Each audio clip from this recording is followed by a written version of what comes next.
This is my true story. I thought the only mail that scared me was a bill. I never imagined fear would come in an envelope. My daughter brought it in one morning, smiling too much, her hands shaking just a little. She said, "Mom, don't open the mail today." I thought she was joking, but something in her voice didn't sound right. When she left for work, I opened it anyway. Inside was a piece of paper that froze my breath. My own death certificate, dated for tomorrow. And under the printed words was her signature. Before I tell you what happened next, tell me where you're watching from and what time it is right now. And please subscribe so my story can reach more people. It was an ordinary morning. The sky was clear. This is my true story. I thought the only mail that scared me was a bill. I never imagined fear would come in an envelope.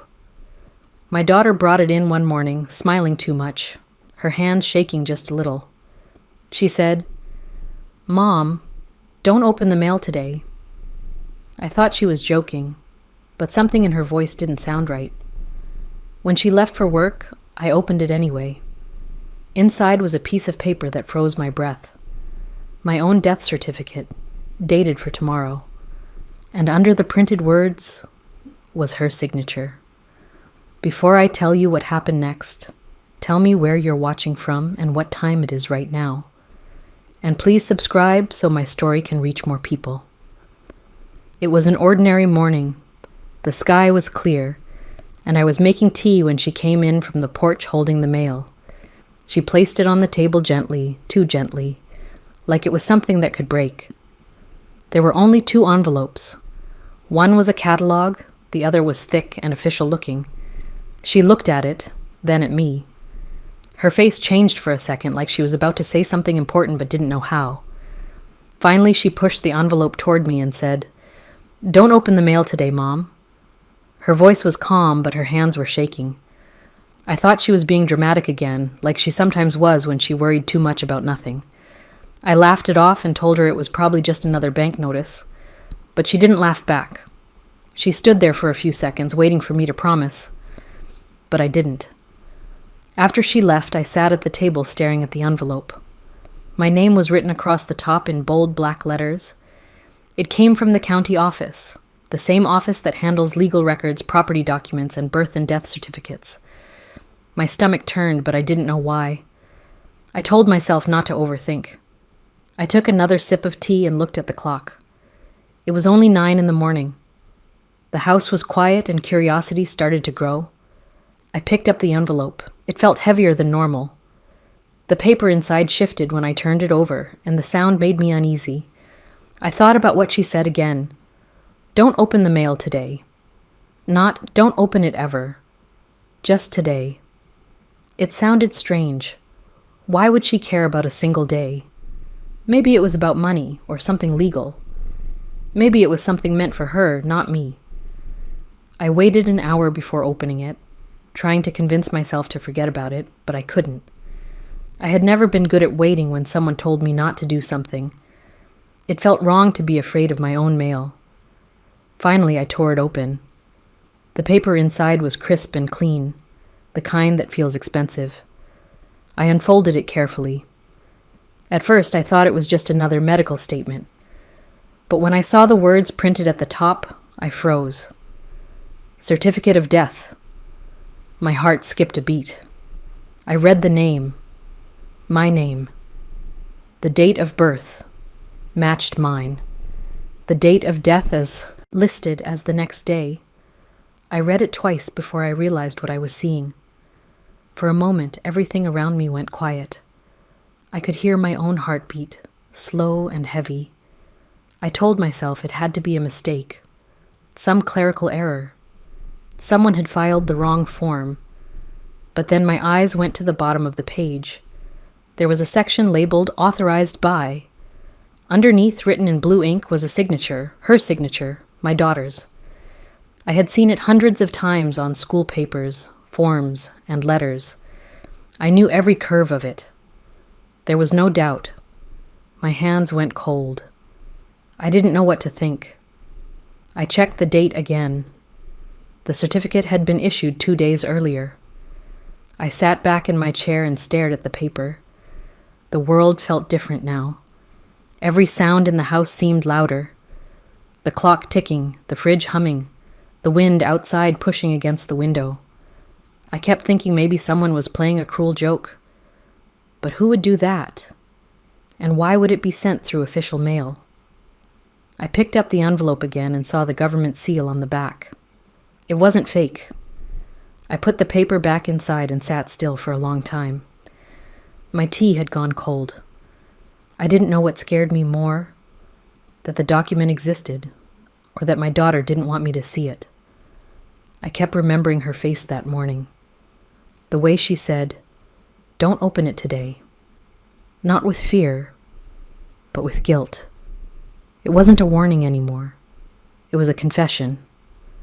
I opened the envelope again later that night because part of me still didn't believe it. I turned on the kitchen light and unfolded the paper under it. My name was written across the top in clean black print, and everything looked official.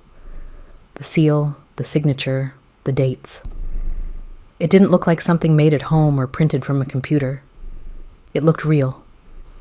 I ran my finger over the raised county stamp, and it felt embossed. That was what scared me the most. It wasn't a joke. It wasn't a mistake. Someone had gone through the proper process to make this document. Someone had filed paperwork to declare me dead. My first thought was that it had to be identity theft.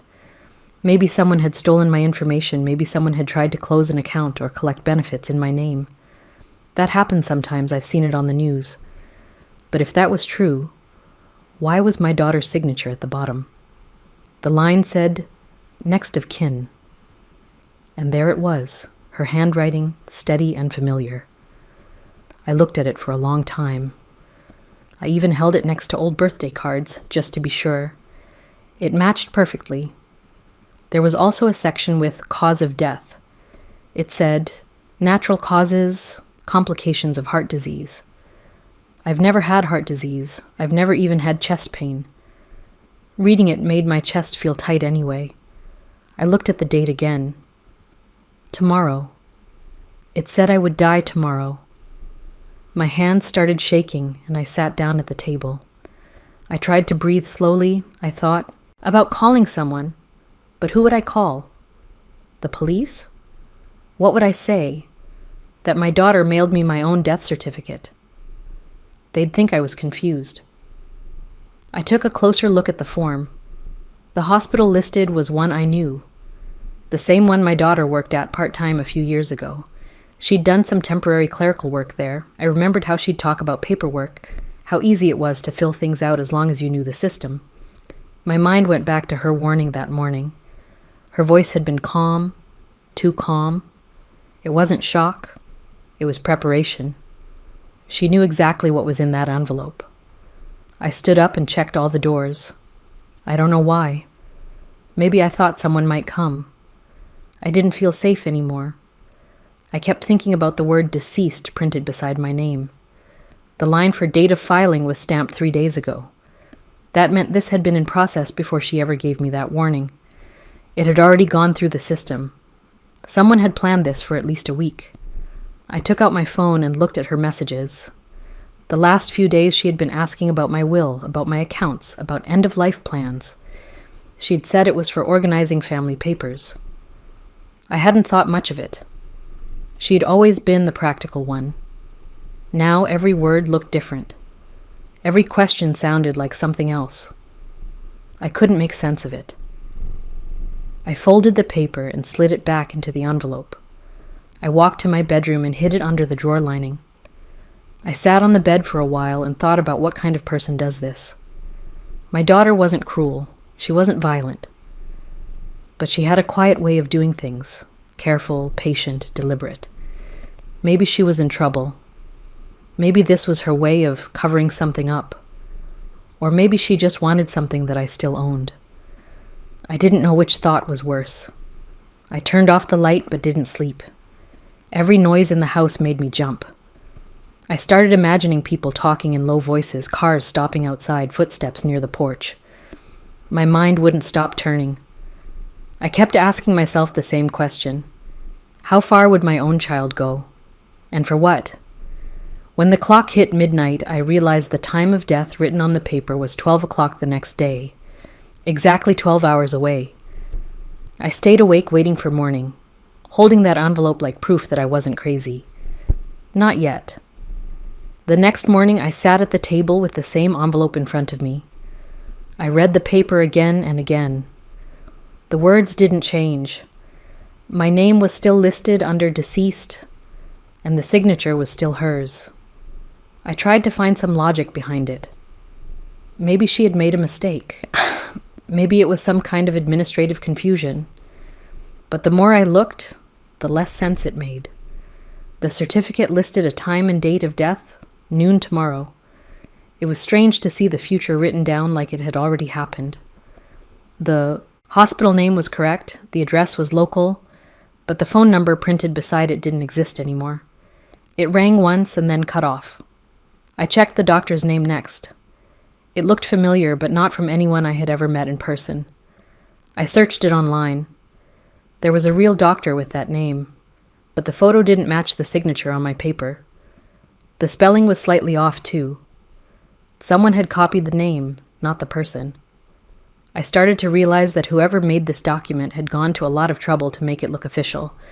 They knew how forms worked. They knew where to file it. They even had access to the right stamps. It was too clean to be random. I folded the paper and slipped it into my apron pocket. I didn't want to leave it lying around. I didn't know who else might have a copy. My daughter didn't come home that day. She sent a message saying she was staying with a friend overnight.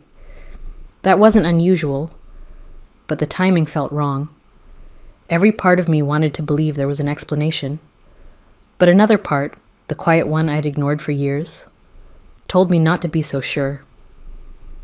I went through the house, checking for anything strange.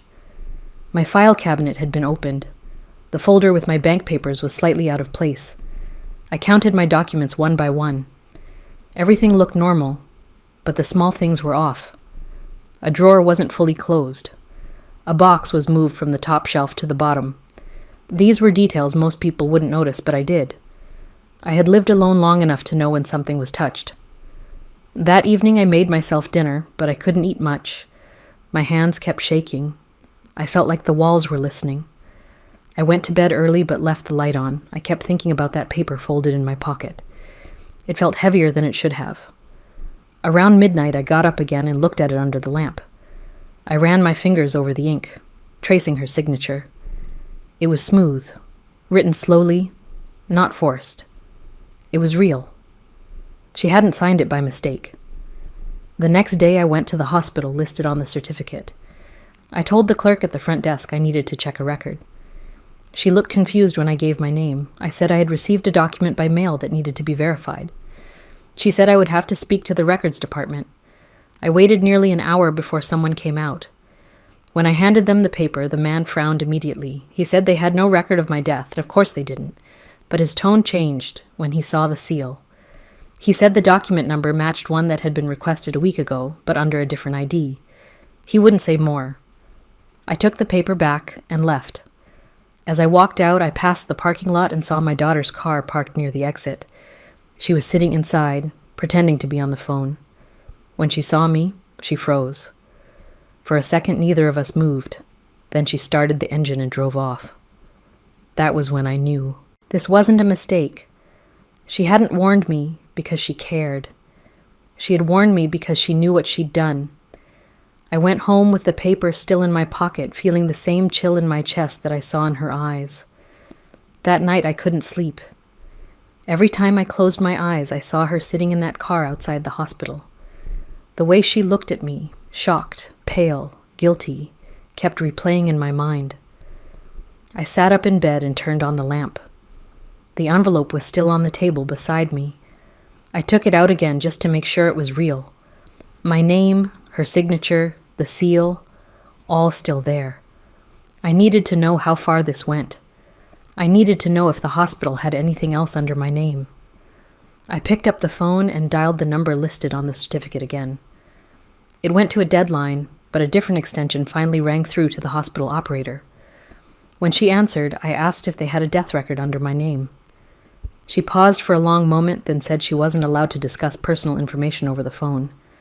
I told her I was the person on the record. She didn't sound surprised. She only said I'd need to visit in person tomorrow morning. Tomorrow, the same day written as my date of death. That answer was enough to tell me something wasn't right. I didn't want to wait until morning. I got dressed and drove to the hospital myself. The parking lot was almost empty. I sat in my car for a few minutes trying to calm down. Through the glass doors, I could see the night clerk at the front desk. When I went inside, she looked up from her computer, confused. I told her I was there to check a record about my own death. She laughed nervously, thinking it was a joke. When I handed her the certificate, the smile disappeared. She looked at the paper for a long time before picking up the phone and calling someone. She whispered into the receiver, then hung up quickly and told me to wait. I didn't sit down. I stood there and watched every movement she made. She pulled a file folder from a shelf, flipped through it fast, then slipped one back into the drawer behind her. When she walked away to make another call, I leaned over the counter. The label on the drawer read, "Pending Vital Certificates." I saw my own name on the edge of a folder. I froze. I had no idea what was inside it, but I knew it shouldn't exist. When she came back, I thanked her and walked out before she could say another word. I got into my car and sat there for a while, shaking. Someone had filed documents declaring me dead, and the hospital had them ready to process. That wasn't an error. It was a plan. On the way home, I stopped at a payphone. I didn't want to call from my own number. I called the sheriff's office, asked to speak to someone about possible fraud. The man on the line said I'd need to bring proof and file a report in person. I hung up. I couldn't risk walking in there yet, not without more. Evidence. If I went too soon and they contacted my daughter, she'd destroy everything. When I got home, I sat on the couch and looked around the house. Every photo on the wall felt different now. Every memory had a shadow on it. I thought about all the things she had access to, my medical records, my insurance papers, even my ID copies from the last time she helped me renew my license. She could have used any of it. She knew where everything was.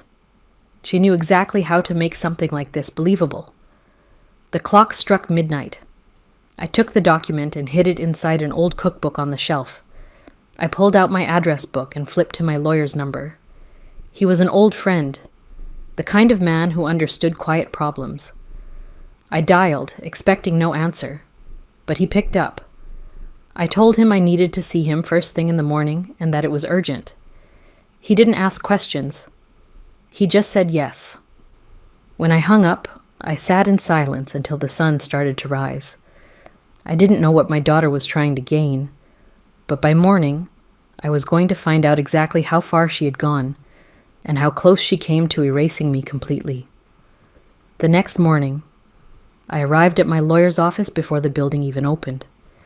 He was surprised to see me standing there holding the envelope close to my chest like it was something alive. We'd known each other for years. He handled my husband's estate when he passed, helped with the will, even managed a few property issues when my daughter was younger. When I showed him the paper, his face changed immediately. He didn't say anything for almost a full minute. Then he asked if he could keep it to verify the seal. I told him no. It stays with me. He nodded slowly like he already understood why. He started explaining the basics. He said signatures can be forged, seals can be replicated, and sometimes clerks process false records without even realizing it. It's rare, but it happens, especially if someone has access to both personal details and identification numbers. He leaned back in his chair, tapping his pen against his folder. Then he looked up and asked the question I had been avoiding. Why would my daughter do something like this? I didn't answer right away. I couldn't. There were a dozen small reasons, none that made sense alone, but together they painted a darker picture. She had been asking about my will. She had been in the house when the insurance renewal papers arrived. She'd even mentioned how complicated estate tax laws were these days. He said it sounded like a setup, someone trying to establish legal death to trigger asset transfers. The wording he used was probate fraud. If I hadn't opened that letter, the papers could have gone through quietly. Within days, the bank accounts could have been frozen and reassigned. He told me this kind of thing usually starts with a forged death certificate because it's the easiest way to make everything else fall in line. Once that goes through, other documents follow. Titles, accounts, even identification renewals. One file can erase an entire life on paper. He wrote down a few notes and said we could file a preliminary complaint. Not an accusation, but a notice to block any legal activity in my name. It would stop any transfers, sales, or estate claims until the investigation finished. He warned me it would also alert whoever filed the papers that I knew. I told him to do it anyway. I'd rather face her with proof than sit and wonder. He picked up the phone and called the clerk's office. His tone was calm, professional, detached. He gave my name and the document number. I could hear the woman on the other end pause, then say something too quiet to catch. When he hung up, he looked at me with a strange half-smile. It wasn't joy. It was something closer to disbelief. "The file exists," he said. "It's in the system." I felt the blood drain from my face. He told me to stay quiet about it for now, not to confront her yet. He said if she had help, we needed to find out who else was involved. I agreed, but deep down I knew I couldn't wait long. I didn't want to sleep in a house that someone had already marked as belonging to the dead. Before I left, he gave me a copy of the injunction papers we'd need to sign later. He placed his hand on mine and said, "This isn't the first time I've seen family do this." His voice dropped lower. "But it's never easy when it's your own blood."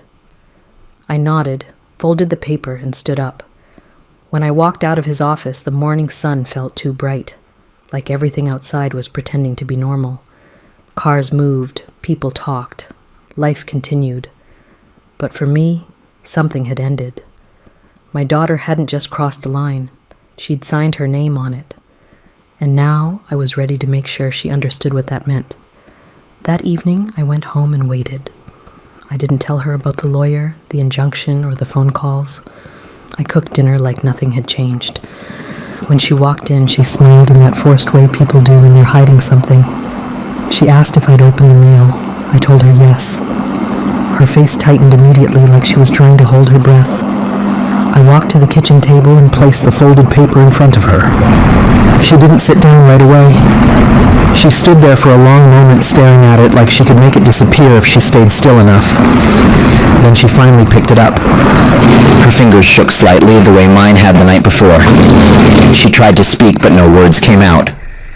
Then she laughed nervously, said it must have been a mix-up or a clerical mistake. But I'd already heard every kind of lie in my life. I told her I'd been to the hospital, that I saw my name in their records, and that the number she used belonged to no one. Her eyes darted around the room like she was looking for an escape. She said she didn't mean any harm, that she'd been trying to handle paperwork stuff in advance. I asked her if handling paperwork required declaring her mother dead. She didn't answer. My grandson came into the room halfway through. He saw the tension immediately. He asked what was going on, but I told him to sit down and eat. My daughter's voice started to rise, accusing me of overreacting, saying I didn't understand how things worked. I slid the document toward her again and told her I'd had it verified. The seal was real. The signature was hers. She froze. Then for the first time, she stopped pretending. She sat down slowly, pressed her palms against the table, and looked at me with tears in her eyes. She said she was sorry, but sorry doesn't fix what's done in secret. I asked her how far she planned to take it. Was it about the money, the house, or just control? She looked away. My grandson asked again what was happening, and I told him the truth in the simplest way I could. Someone tried to make me disappear on paper. He stared at his mother in silence. She started crying harder then, saying it was never meant to go through, that she was desperate, that she didn't even know the lawyer she used had filed it yet. None of it made sense, and none of it mattered. She begged me not to call the police. Nurse said it would ruin her life. I told her she already did that herself. My lawyer had already started the legal process. She couldn't undo it now. The color drained from her face. My grandson got up from the table, said he needed air, and walked outside. The silence that followed was heavy. You could hear the clock ticking. She tried to reach for my hand, but I pulled it back. I told her I didn't raise her to do this. I told her that when her father died, I gave her everything I could. I never thought I'd need to defend myself from my own child. She whispered that she just wanted to prepare things, that she thought I wouldn't understand. I asked her if she thought pretending I was dead would make things easier. She didn't reply. When she finally left that night, she didn't look back. She took her purse and walked out the door like someone walking into her own trial. I didn't follow her. I just stood there staring at the empty chair she'd been sitting in. The envelope was still on the table, but it looked smaller now, not because it meant less, but because the truth behind it was out. The calm I'd built for years had broken, and there was no fixing it. She'd crossed the line between mistake and intention, and she knew I wasn't going to let it go. After she left that night, I didn't sleep. I sat by the table until sunrise, staring at that document like it could still change its words. I needed more than guilt and tears. I needed proof. Something she couldn't twist. Something solid that spoke louder than excuses. I took out my old laptop, opened my bank account, and started looking for changes. The numbers didn't lie. There were new transactions scheduled. Small amounts moved to an unfamiliar trust account. The transfers were planned for the same week as the date on the death certificate. That wasn't coincidence. It was structure. Someone had built a plan around my disappearance. I opened my email and scrolled through months of messages I usually ignored. Insurance updates, legal newsletters, automated notices. Buried between them was one titled Beneficiary Update Confirmation. It came from my insurance provider. I clicked it open. The message thanked me for updating my primary beneficiary 2 weeks ago. I hadn't changed a thing. Attached to it was a digital form with a familiar signature. Mine, supposedly. But the handwriting was off. Slanted differently, the strokes too fast. I printed it and placed it beside the death certificate. 2 lies, 1 handwriting. Then I checked my medical account. The hospital portal showed a recent request for medical records that could supposedly authorized by me. It had been filed online using my name and date of birth, just 3 days before the envelope arrived. I knew exactly who would have access to that information. My daughter. She'd helped me log in once to check an appointment. She must have kept the password. I took photos of everything, the fake certificate, the fake insurance update, the transfer schedule, the portal screenshot. I printed copies and placed them in a separate envelope.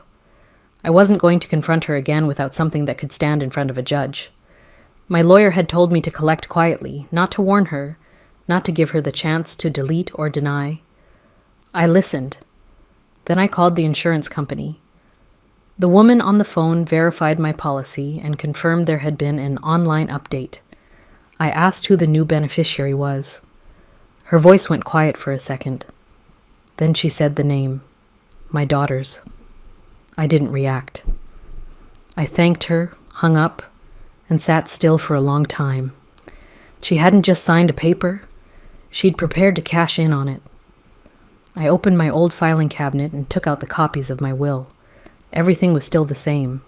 My grandson was the main heir, she was secondary. But if I had been declared dead that week, the insurance payout would have gone directly to her. The bank accounts would have followed.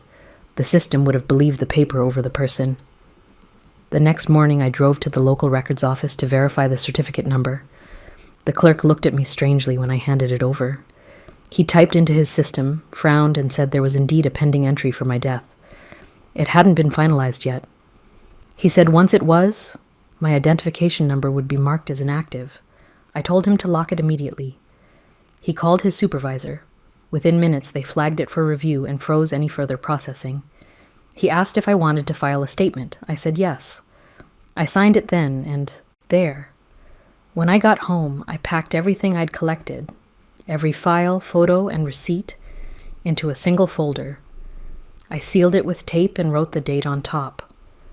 My hands were steady this time. I wasn't afraid anymore. I had proof. She had made it legal. She had left a trail that no excuse could cover. That night, when the phone rang and I saw her name on the screen, I didn't answer. I didn't need to hear her reasons anymore. I had moved past shock and anger. Now it was about survival, not the kind that hides, but the kind that fights quietly with evidence, paper, and truth. The daughter who once called me weak had forgotten that mothers learn patience from the same silence they survive in. She built her plan with lies. I was building mine with proof. The next morning I went back to my lawyer with the folder of proof. He looked through every page slowly, checking signatures and dates. By the time he finished, his expression was tight and serious. He said there was enough to act immediately. We couldn't risk her making another move. He drafted an emergency injunction to freeze all accounts and legal transactions tied to my name. That meant no bank withdrawals, no insurance claims, and no estate transfers. Everything with my identification was locked down by court order. He handed me the documents to sign, and I pressed my pen firmly on every line. My name was still mine. He said we needed to serve notice to the registrar first, to ensure the false death certificate couldn't be processed. Once it was frozen, she wouldn't be able to manipulate it or make corrections to cover her trail. I followed him to the clerk's office. The staff there looked uneasy when we arrived. One of them whispered something about a flagged case. My lawyer showed the injunction papers and demanded the document be pulled from the pending queue. The clerk obeyed. They brought out the file in a clear plastic sleeve. My name was printed at the top. My daughter's handwriting was clear on the bottom. I watched the paper being placed into an evidence envelope, sealed, and signed by 2 witnesses. For the first time since this started, I could breathe properly. After that, we went straight to the police station. My lawyer filed the official complaint: identity theft, attempted fraud, and falsification of records. The officer taking the report kept looking between me and the paper like he couldn't believe what he was seeing. He asked if I wanted to press charges. My lawyer said yes, but I hesitated. I wasn't ready to send her to jail. I just wanted her stopped. The officer said they'd start by questioning her and contacting the registrar to confirm the forgery. 2 days later, she came to the house. I knew she would. The letter from the registrar must have arrived, informing her of the freeze. She walked in without knocking, holding the notice in her hand. Her face was pale. She asked what I'd done. I told her I had simply protected what was mine. She started crying again, saying she didn't mean for it to go that far, that she'd only filed it to prepare for the future. I told her preparing for the future didn't mean erasing the living. My lawyer arrived while she was still there. He laid the injunction papers on the table between us. His voice was calm, steady, and final. He told her she was officially barred from accessing any of my accounts or assets, and that all her attempts to file documents under my name were now part of a police investigation. She didn't argue this time. She just stared at the papers, realizing how serious it had become. The silence in that room was heavy. Even the clock on the wall seemed to stop ticking. Then she tried one last time to explain herself. She said she thought it would be easier to handle things early, that she didn't want me to worry about anything. The excuses didn't matter anymore. My lawyer gathered the papers, stood up, and said the meeting was over. Before she left, I looked her in the eye and told her I still loved her, but I couldn't trust her again. She didn't reply. She just walked out, clutching the notice like it was a wound. When the door closed behind her, I sat down and looked at the table where everything had started. The fake certificate, the files, the pen, the paper. It was over. Not completely, but enough. The law had taken my side. The world had seen the truth. She had used ink to plan my end. I had used ink to stop hers. Revenge hadn't been my goal. Survival had. And now, in that quiet house, I finally felt alive again. After the injunction, the house felt different. Quiet, but not peaceful. The air carried a kind of silence that didn't belong to rest. It belonged to endings. The neighbors had heard about the case through whispers. Small-town talk spreads faster than light. Some avoided me out of pity. Others stared too long at the grocery store, pretending to care. I didn't explain anything. Let them think what they wanted. The truth was between me, the law, and the paper that carried her name. My daughter moved out 2 days after the police visit. She didn't take much. Just a suitcase, her laptop, and a few framed photos. She left everything else behind. The furniture she'd bought, the clothes she'd left in the laundry, the perfume bottles in the bathroom. It felt like she'd evaporated instead of moved. My grandson came by that evening, carrying a small grocery bag and a look I'd never seen before. Not anger, not sadness, just confusion. He sat at the table and asked if it was true. I said yes, without details. He didn't ask again. He just sat there and stared at the empty chair she used to sit in. I went back to doing things the way I always had. Morning coffee, sweeping the porch, watering the plants. But every little sound reminded me of how close I came to being erased. The mail felt heavier now. I stopped opening letters right away. I stacked them on the counter and opened them only when I felt calm enough. Every envelope looked like a threat. Even junk mail made my pulse rise. I started using certified mail for everything: bills, insurance, tax papers. I kept receipts. I made copies. Trust had turned into habit, and habit had turned into defense. The police called twice more that month. They said she had admitted to filing the paperwork, but claimed she didn't understand what she was signing.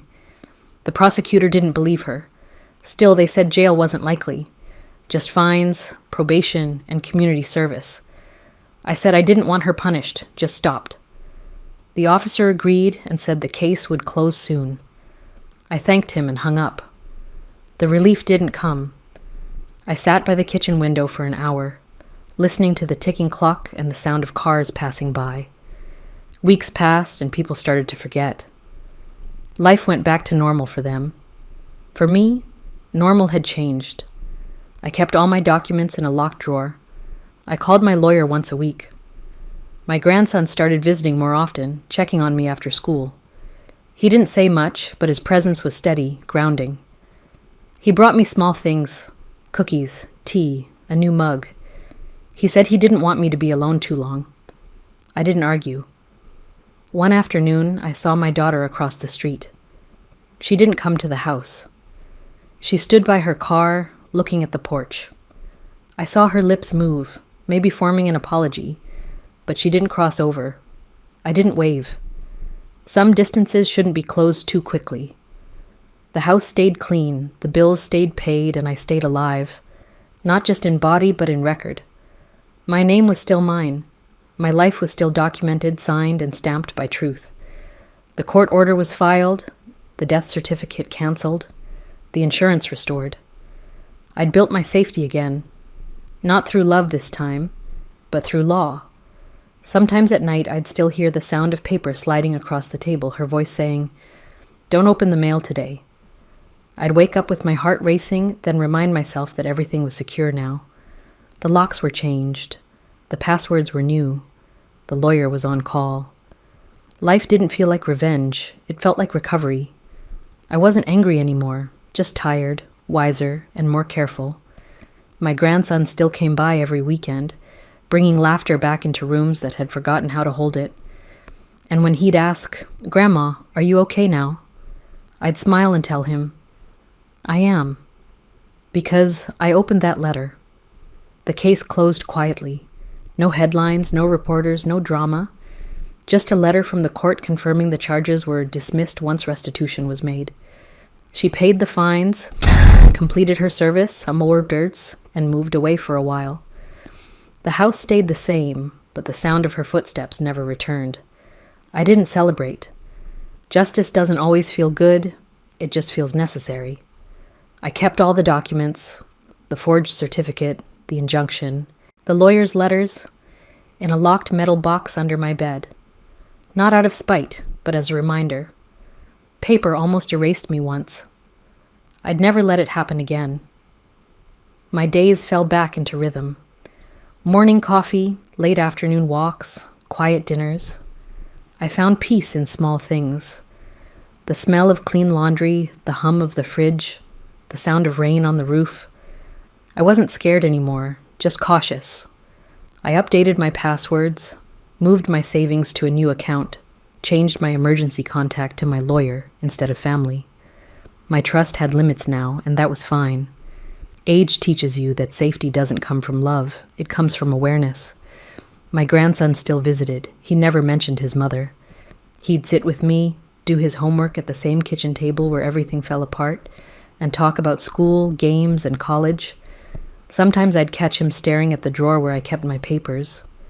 Maybe he was remembering. Maybe he was just being careful too. One evening, he told me he was proud of me for not giving up. I told him surviving isn't pride, it's instinct. My daughter sent a letter months later. It was short. She said she was sorry, said she didn't know what she was thinking. She asked if we could start over. I didn't respond right away. Forgiveness doesn't come with deadlines. I read it once, folded it neatly, and placed it in the same box with the rest of the papers. I wasn't angry anymore, but I wasn't ready to pretend nothing happened. Some things you live through, some things you just live with. The world saw an old woman almost erased by her own child. I saw a mother who learned to protect herself when love failed. People think betrayal comes with shouting, with slammed doors and fights. It doesn't. It comes in envelopes, signatures, and quiet mornings that start like any other. It comes from people who smile too much while handing you your own end. But I learned something stronger than pain. I learned that silence can save your life if you fill it with the right actions. Now, when I check the mail, I still pause before opening anything. Habit. I scan the sender's name, the seal, the date. Then I open it slowly, breathe once, and move on. No fear anymore, just memory. I still keep my lawyer's number by the phone, and every document has a copy somewhere safe. My life is written, verified, and witnessed. Sometimes I look at my reflection and think about how close I came to disappearing. A few signatures, a stamp, and I would have been gone. Legally, officially, erased. But I'm still here, breathing, moving, living. And she has to live with the fact that I know, that everyone knows.